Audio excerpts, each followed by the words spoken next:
What's up, guys? We're back for another Trifecta Sunday, January 10th, 2 days in a row because it's crazy wild card weekend. Ian is zonked from yesterday's games, 3 games for the first time ever. So we got Taxi filling in. He's ready to rock. Before we begin, another shout out. A bunch of people yesterday were commenting, is this my real hair? Is it a toupee? Where's the gray hair? It's a fresh cut.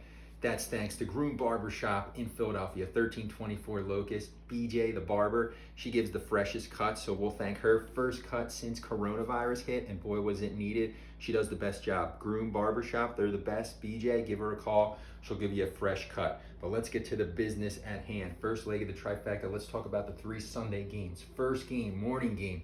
Baltimore, 3-point favorite on the road, going against Tennessee. 2 juggernaut offenses. What's going to happen? Lamar Jackson is in the zone. He's locked in. Is this the game that he finally wins a playoff game? He's never won a bowl game, never won a playoff game. This is when he finally gets the monkey off his back against those Titans. Titans defense is atrocious. I know they have Tannehill. I know they have Derrick Henry. They're putting up plenty of points, but they give up a ton of points. And Baltimore's scoring more than anyone. Expect this to be a high electric offensive affair, but at the end, Baltimore's going to come away with it. I think Baltimore wins and covers the -3 on the road. Take Baltimore -3. The midday game, guys, we're going Bears, barely sneak in the playoffs. They're +10 going to New Orleans, playing the number 2 seed, the Saints. Bears lose and still get in the playoffs because of Arizona's defeat. What's going to happen? Bears are not looking good, kind of resemble the Eagles. What are they going to do with Trubisky? They have that Nick Foles there, +10. Could the game get out of hand? Michael Thomas supposedly is playing. Drew Brees is playing. They're both not 100%. That team does not look right. They're going to win this game, but it's going to be close. The Chicago defense, Khalil Mack and company, they're going to keep it close. I would take Chicago +10. I think Chicago does not win, but I could see them covering by 6-7 point loss. So take Chicago +10. And then the late game, what's going to happen? Coronavirus strikes the Cleveland Browns. Their coach can't even be on the sidelines. A couple starters on the offensive and defensive line can't play. They played last week. Cleveland barely went without Pittsburgh bringing their starters, but now Big Ben's playing and all the other guys, Juju and company, that defense. Pittsburgh's -6, but they don't look right. I'm taking the Browns to cover, but no way the Browns are going to win. You want to take the money line, take Pittsburgh. Big Ben and Mike Tomlin, they always win the close games, but I don't think 6 is a lot of points. I don't see them covering. So take the Browns +6. So what do we got, guys? We got Baltimore on the road -3. We got the Bears +10, and take Cleveland +6.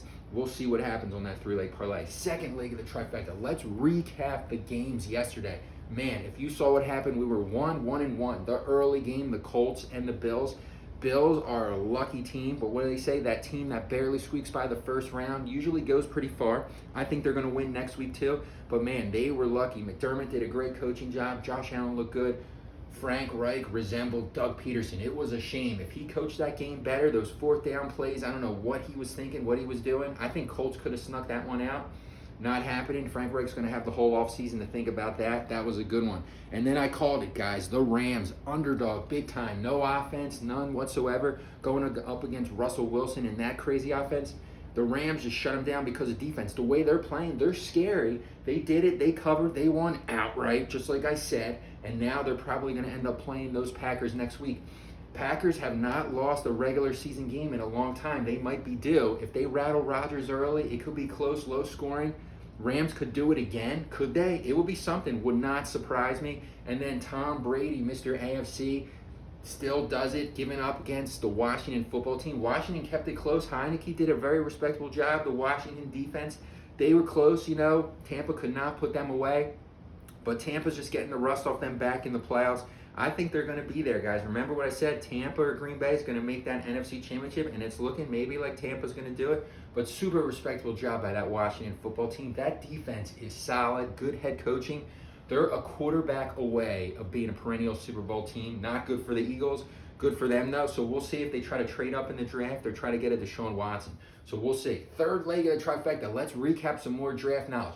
The quarterbacks now are going up and up in the draft. We already talked about Fields and Wilson, but now you got talk about Lance from North Dakota State, and now you got Mac Jones. You got 4 quarterbacks. The Georgia quarterback is a favorite too, but not a first-round pick, maybe second or third. You got 4 quarterbacks. Can you imagine if Wilson, Trey, and Lawrence. Well, Lawrence isn't going to be there, but Fields, Wilson, or Trey is there at 6. What are you going to do? I don't want to take Trey at 6. You already had Carson Wentz. But if Fields or Wilson slips, I keep saying it, guys, can you pull the trigger if you're the Eagles? Or are they going to go for Smith or Surtain? I don't know. But if Wilson's there, I love Wilson. We'll see. But that's what we got. Enjoy the Sunday games, guys. Another Trifecta V Productions. Groom Barbershop always does a good job. Subscribe, comment, pass it on, reply, spread the word. We're out of here.